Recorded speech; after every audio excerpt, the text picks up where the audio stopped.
Tem pergunta que Jesus faz que requer de nós uma resposta na ponta da língua. Essa parola vai confrontar você. Se ajeita na cadeira, prepara o seu café e vem com a gente logo depois da vinheta. Os Paroleiros, um jeito simples e divertido de conversar sobre verdades bíblicas.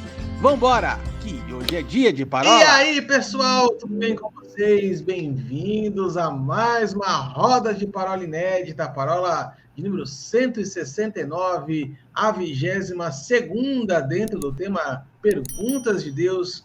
E nessa semana nós vamos conversar a respeito de uma pergunta que Jesus fez ao cego de Jericó, que está registrado lá no Evangelho de Marcos, no capítulo 10, versículo 51.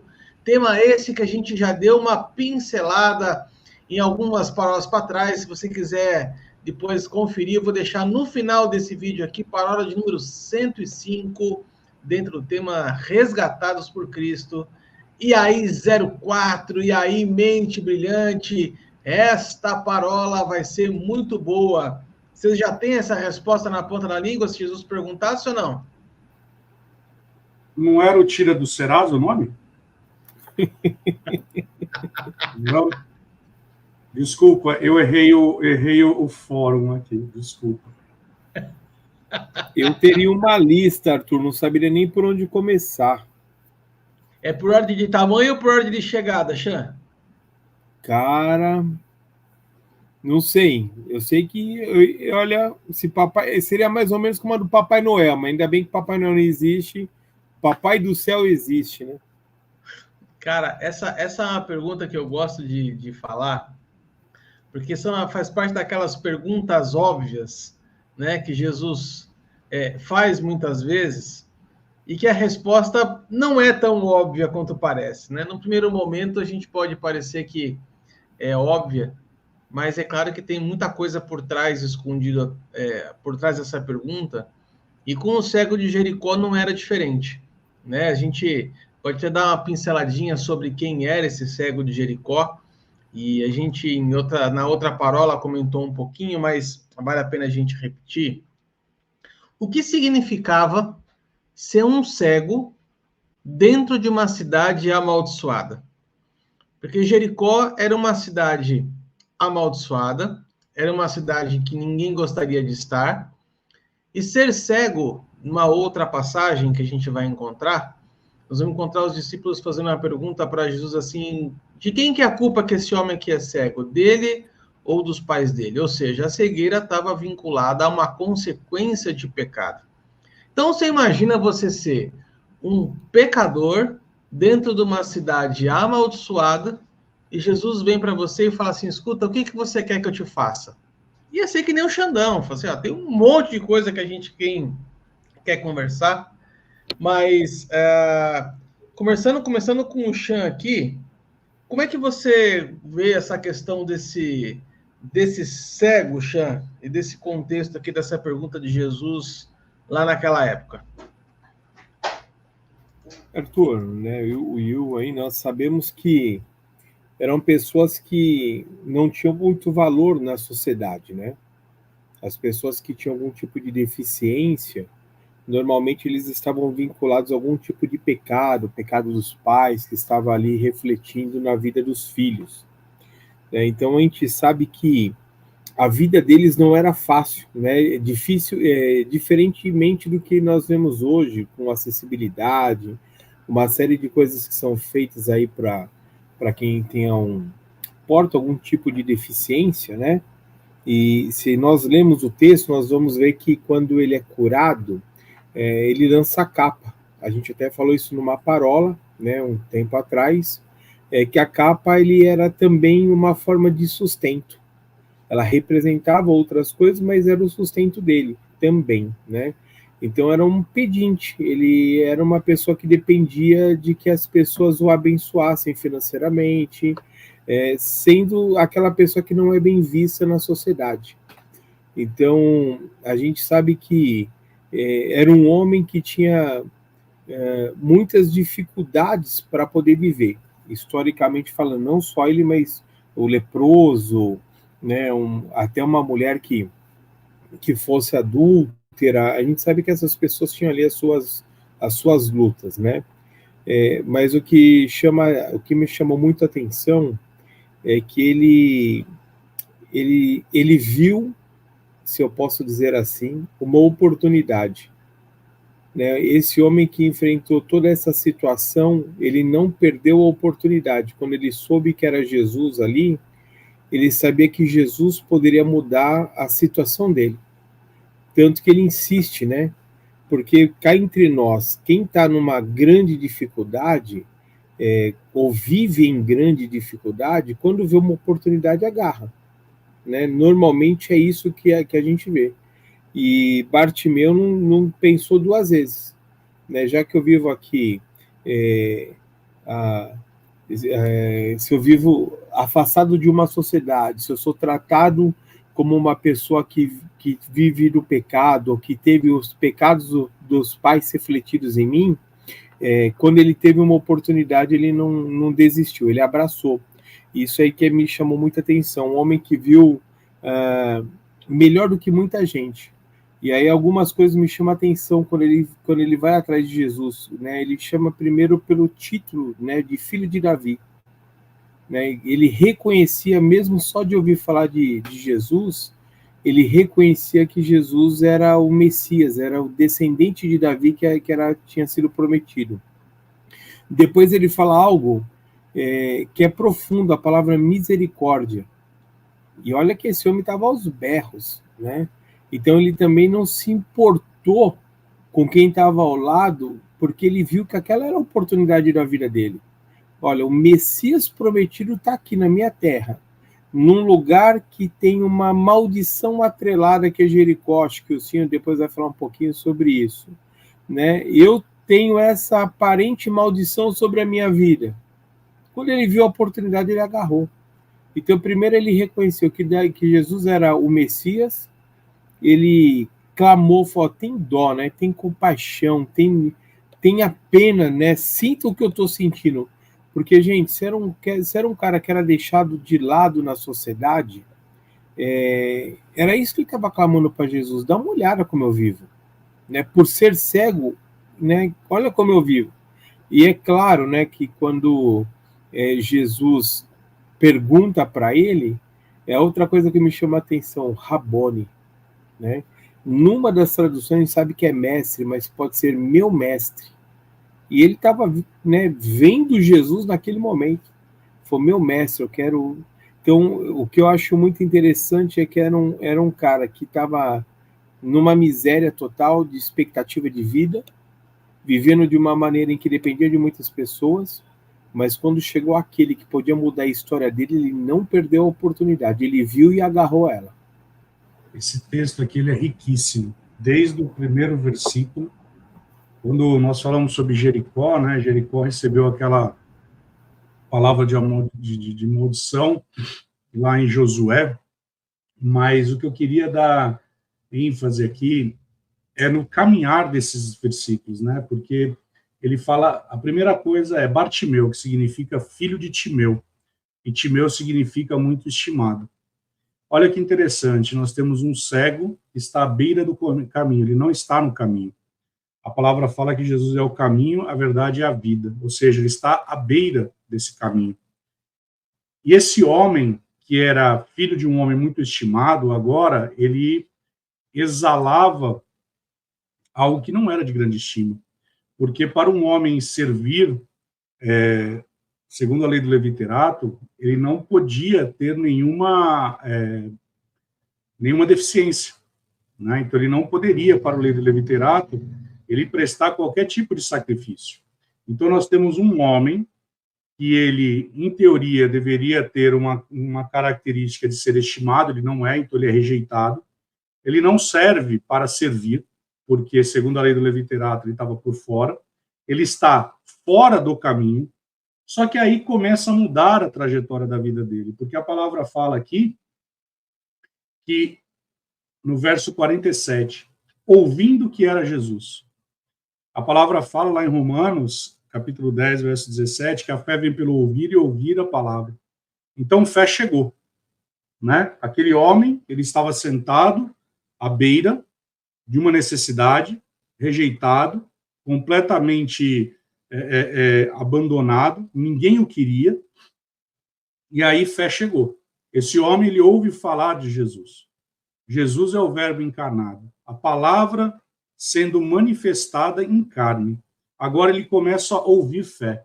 E quando ele começa a ouvir fé, ele começa, então, a interagir com essa fé. Ele começa a interagir com essa palavra.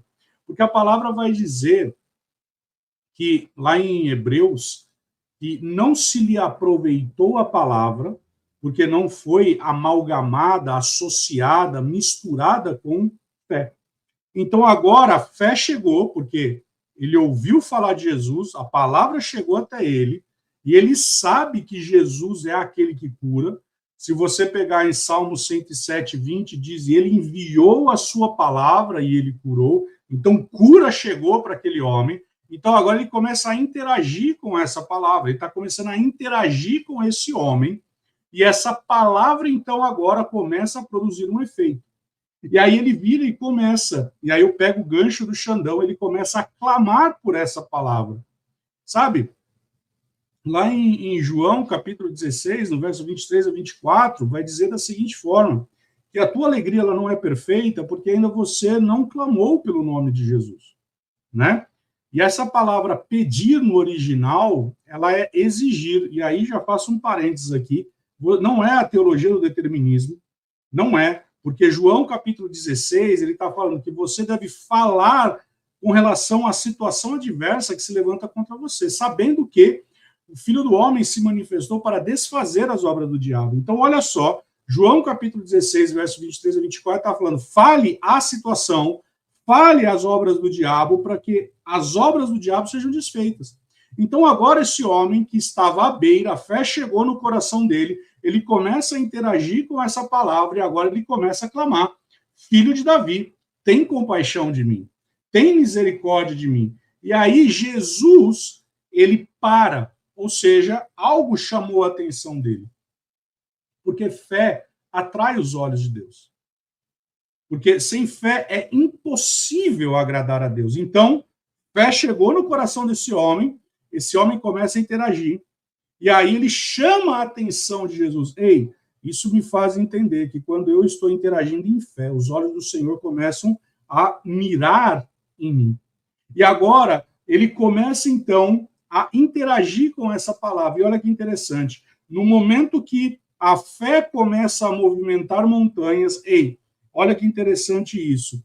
Marcos, capítulo 11, verso 23 e 24, diz, você vai falar ao monte, você vai falar ao monte, você vai falar ao monte, e o monte ele vai se mover. Tem um livro de Kenneth Hagin Jr., que ele fala, se fosse você, eu oraria ao monte para que você soubesse o que está por trás do monte, né? Então agora ele está invocando o nome de Jesus, ele está invocando o Filho, ele está invocando aquele que viria a cumprir Isaías capítulo 53. Então ele está chamando a genealogia, dizendo, olha, existe algo que vai ser feito. E aí, olha que interessante, a adversidade começa a se levantar contra ele. Sabe, alguns vão dizer, não, isso daí é o diabo feroz se levantando. Não, sabe de uma coisa? Na medida que você se levanta em fé, muitas adversidades vão se levantar para que você não persevere. Mas a fé é um caminhar em perseverança. Uma certa vez, uma pessoa me perguntou, dando aula de oração que prevalece, uma pessoa me perguntou da seguinte forma, pastor, mas eu oro há tanto tempo e não acontece. Eu falei, por isso que não acontece. Primeiro, que você ainda não entendeu que fé é hoje. Como diz o carioca, fé já é. Ou seja, acontece hoje. Agora, se você está falando, eu estou orando há tanto tempo e nada acontece, você confessou e prestou teus lábios para o diabo. Porque quando você ora, Deus ele já ouviu as tuas orações. Agora, você tem que entender que quando você ora, um cenário espiritual precisa ser movimentado em teu favor. Porque Salmo 115, 16 diz que a terra pertence aos homens, mas os céus pertencem ao Senhor. E ele deu a terra aos homens. Então, aqui esse homem ele está chamando a sua cura. Fé chegou e agora ele fala, eu quero ser curado. Eu quero ser curado. Veja, a gente fez a brincadeirinha, né, da pergunta que Jesus fez, mas, a bem da verdade, o que Jesus queria encontrar era o coração desse homem em relação àquilo que ele estava clamando. Porque fé não é esperança. Fé não é desejo. Aquela mulher, há 12 anos, ela estava enferma, sangrando a beça, e ela desejava ser curada. Mas quando ela ouviu falar da fama de Jesus, ou seja, a fé chegou, ela se levanta por dentro e ela dizia dentro dela: se eu apenas tocar, eu serei curada. Ei, aquilo que era desejo, agora é fé. A esperança é muitas vezes, e aí eu gosto de falar, já que o Xandão, para mim, é uma das pessoas que é um ícone em relação à oração em outras línguas. Existem pessoas que falam da seguinte forma: eu quero orar em outras línguas, eu desejo muito orar em outras línguas, eu espero orar em outras línguas. E aí, muitas vezes, nós vamos impor as mãos sobre as pessoas, para as pessoas receberem o batismo no Espírito Santo. E você pergunta: irmão, você crê que você vai ser batizado? Ela fala: eu espero. Pronto, não vai receber. Porque fé não é esperança. Fé não é desejo. E esse homem, então, quando Jesus pergunta: que queres que eu te faça? Jesus, ele queria encontrar o coração desse homem, dizendo: olha, existe uma palavra liberada, existe algo no reino do Espírito, que está lá em Salmo 119, 89, dizendo que a palavra do Senhor é estabelecida nos céus. Jesus está falando: olha, eu vou liberar uma palavra, mas eu quero saber onde está o teu coração. Porque quando eu souber, eu interagir aquilo que você quer. Porque muitas vezes tem gente que sai atirando com a metralhadora do Rambo, sai atirando para tudo quanto é lado, mas de fato é como se Jesus, e não me entenda mal o que eu vou falar, mas é como se Jesus estivesse meio perdido, falando: rapaz, o que ele quer? Ele quer a cura, ele quer uma cadeira de roda, ele quer um cão-guia, o que ele quer aqui? E, na verdade, o que Jesus está falando é o seguinte: eu quero encontrar o teu coração. Você já entendeu como que interage com fé, mas agora eu quero entender o teu coração. Tá bom, você chamou a minha atenção, fé chegou até você, mas o que você quer efetivamente? Ele fala: então agora eu quero enxergar. Eu quero enxergar. Isso significa dizer que agora ele está interagindo com aquilo que é Salmo 147, 15. Ele sabe que se Jesus ele enviar uma palavra, essa palavra ela vai correr velozmente, ela não vai voltar vazia. E aí Jesus ele fala: então vai, a tua fé te salvou. Mas ele estava precisando de uma cura. Olha que interessante. A palavra salvou aqui no original é sozo. E sozo significa cura, libertação, salvação para a vida eterna, prosperidade.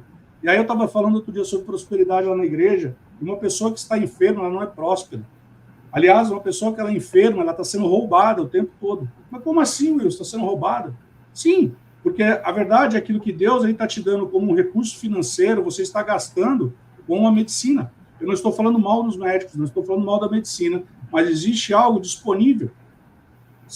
Isaías 53 vai dizer que pelo seu castigo que nos traz a paz, sabe, nós somos curados, as chagas dele nos curou. Então, quando eu tenho discernimento disso, fé chegou, eu vou interagir com essa palavra. E aí Jesus fala assim: vai, a tua fé te salvou. Esse homem, ele basicamente, ele entendeu um propósito. A salvação, como diz T.L. Osborne, ele vai dizer da seguinte forma num livro chamado Curando os Enfermos: e as pessoas, muitas vezes, elas só recebem a salvação para a vida eterna, mas deixam de experimentar o pacote que está junto com a salvação. Então, esse homem, quando ele recebe a pergunta: que queres que eu te faça? Jesus, ele entendeu e encontrou o coração desse homem, dizendo: ok, eu entendi, você quer ser curado. E porque você quer ser curado, você está interagindo com essa palavra, cura chegou. Eu estava aqui meditando em cima de uma outra passagem, meninos. O Senhor me trouxe no coração agora, quando você falava, Will. Essa pergunta de Jesus, ela não é uma pergunta inédita. Olha só que coisa interessante. Nós vamos abrir lá em 2 Reis, capítulo 2, versículo 9. Nós vamos encontrar a passagem em que Elias e Eliseu se encontram dentro do Rio Jordão, passando a seco, naquele momento que antecede a subida de Elias, a carruagem de fogo. Então Elias vira para Eliseu e fala assim: antes de eu partir, me diga, o que você quer que eu te faça? É exatamente a mesma pergunta, né? E isso me trouxe no coração, porque eu fico me imaginando não no lugar de Eliseu, mas no lugar de Elias. E aí eu quero transportar isso para uma realidade um pouco mais palpável dos nossos dias aqui, que é a relação de pai e filho, né? A relação de pais e filhos. Quando os filhos eles encostam na gente e fica papai, papai, papai, papai, papai, né? E aí você fica tentando imaginar o que seu filho espera de você, o que seu filho deseja de você. Então você para, se abaixa, desce no nível dos olhos dele e fala, filho, pode pedir que o papai está te ouvindo.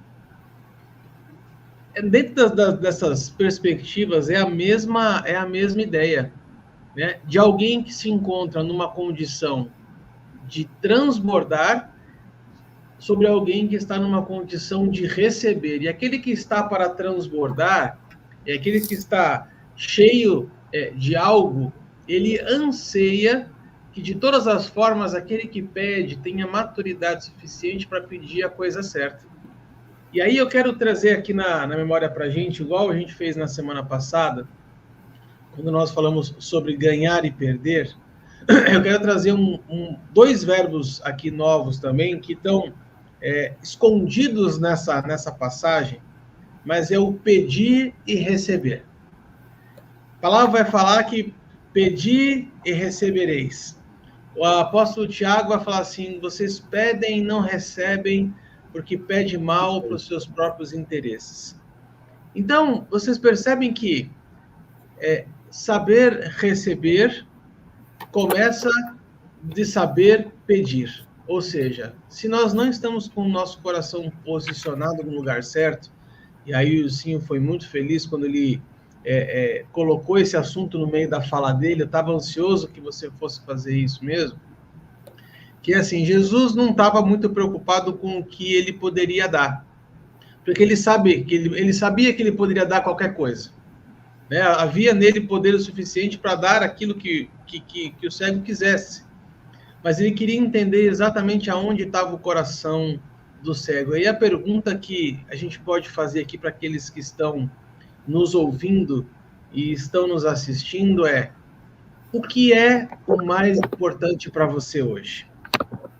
O que é algo mais valioso para você hoje? Aonde está o seu tesouro? Essa é a pergunta que não quer calar. Porque se o coração do cego tivesse em qualquer outra coisa, ou o coração dele tivesse posicionado em qualquer outra coisa que não fosse a cura dele, de que adiantaria? Ou seja, imagina se Jesus vira para o cego e fala assim, cego, o que você quer que eu te faça?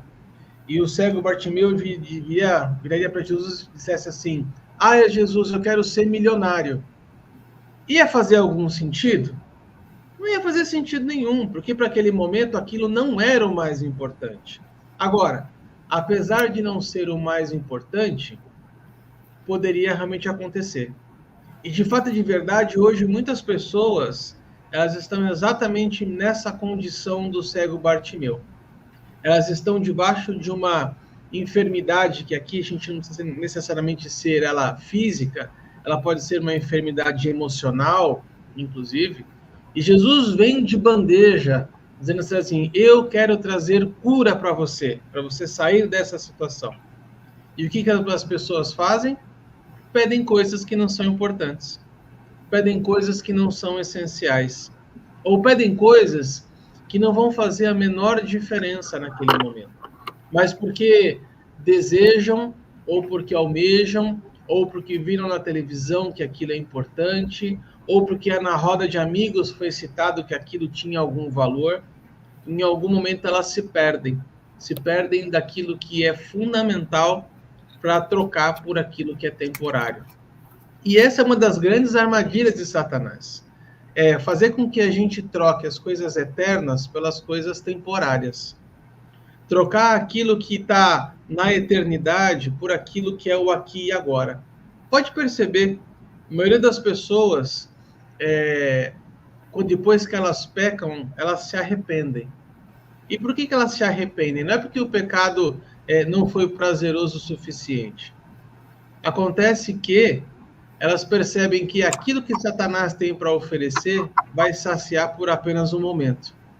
Mas ela é incapaz de saciar por muito tempo, saciar para a eternidade. Então, quando Jesus traz essa questão para o cego, é realmente isso, Will. O que é importante para você hoje? Aonde está o seu coração hoje?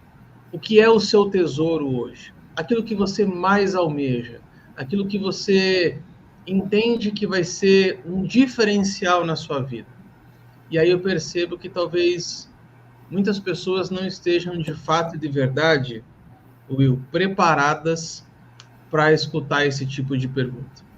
E aí eu trago, para finalizar aqui, de volta a passagem de 2 Reis 2:9, que foi a passagem que eu abri aqui. Quando Elias vira para Eliseu e pergunta: Eliseu, o que você quer que eu te faça?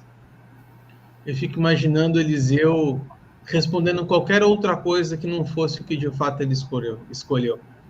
Eliseu talvez tivesse muitas coisas que fossem necessidades momentâneas dele. Talvez ele pudesse virar para Elias e falasse assim: Elias, e cresça cabelo na minha cabeça. Né? Afinal de contas, Eliseu era calvo. Mas não, de fato, Eliseu falou assim: não, eu quero uma porção dobrada do teu espírito. E aqui eu tenho uma chave que eu queria compartilhar com vocês, assim, algo que tem falado muito ao meu coração, né? As pessoas nas quais a gente se espelha, as pessoas nas quais a gente observa, elas vão mostrar para a gente aquilo que realmente é importante. Eliseu pediu porção dobrada do espírito que estava sobre Elias porque ele observava Elias.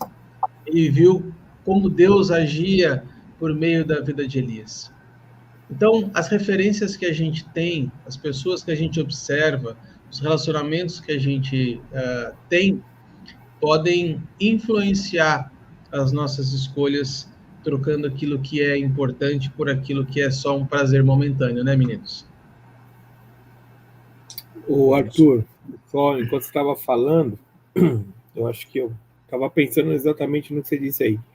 Eliseu sabia quem era Elias. Bartimeu sabia quem era Jesus, pela declaração dele. Nós é que precisamos saber quem é o nosso Deus. Nós, o povo de hoje, e não limitar. A gente tem o costume de limitar a Deus, né? Será que Deus não sabe o que eu estou vivendo? Eu preciso pedir? Será que Jesus não sabia que aquele rapaz era cego? Né? E o que Jesus estava dando uma oportunidade dele fazer a coisa certa. Então eu entendo que a gente precisa, mais uma vez, conhecer o nosso Deus e não limitá-lo em nada, né? E ser ousado. Né? O pedido tanto de Eliseu quanto de Bartimeu foi ousado. Né? Você vê que ele já era o sucessor de Elias, Eliseu. Pouca coisa ele não era. Né? Esse homem não era qualquer um, ele era o cara que ia dar continuidade no ministério profético de talvez o maior profeta do Antigo Testamento. E ele falou: quero fazer 2 vezes mais do que você fez, de sinais. E Bartimeu, ele também foi ousado. Como você disse, ele poderia pedir qualquer coisa, me dá uma capa nova.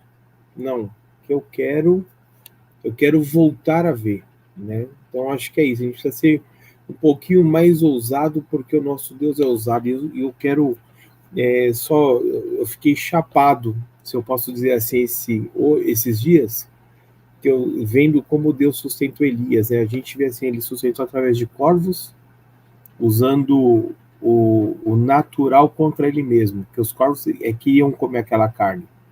Ele sustentou através de uma viúva, fazendo multiplicar algo daquilo que tinha, do pouco que tinha, fazer ter muito, e várias vezes durante muito tempo. E ele sustentou através de um anjo. Eu estava conversando com um amigo meu, o anjo não foi numa padaria comprar pão e nem num riacho pegar água. Né? Levanta, come um pão quentinho, toma uma água fresca.